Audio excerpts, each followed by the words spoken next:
Ayan, sir. Yung, kumbaga, when it comes to sa design, we had spoiler na din. Ah, may spoiler na rin naka. Okay, okay. Tara, pakita natin. Kasi, ito na yung Model YL. For preview pa lang, hindi ka pa makaka-order. Pero, malapit na rin. Okay? Steady mo lang. Kung anim kayo sa pamilya, steady ka lang. Nandito na po siya for preview.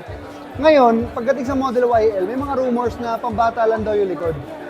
Ako 5'10", 5'11". Pakita natin yung loob. Tao po, pwede pong mamasko.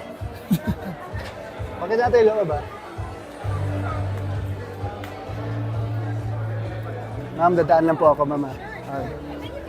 So, dito yung access mo.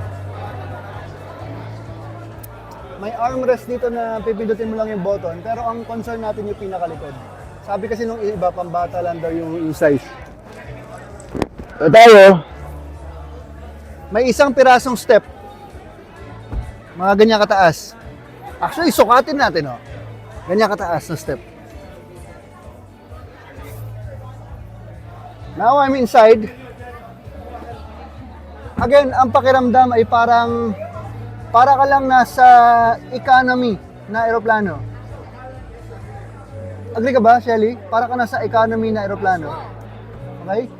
Ito yung aking ulo na may nakatingin lang sa likod, kaya hindi ko pa masara. Pero, the moral of this video is, it's not true na pambata lang siya. Itong likod. Ako, makakatulog ako dito, walang problema. Yes, nakaangat ng konti ang tuhod ko. 5'10", above average yung height ko.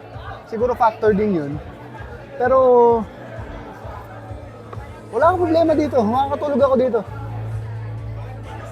That's the moral of the story. It's not true na pambata lang yung likod. 6-seater.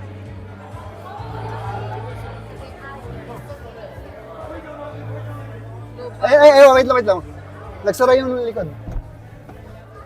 Ay. Oh, we have passengers. Okay, ito yung bubong. Ito yung bubong. Oh. Sorry. Ito. Oh. Under niya yata kami.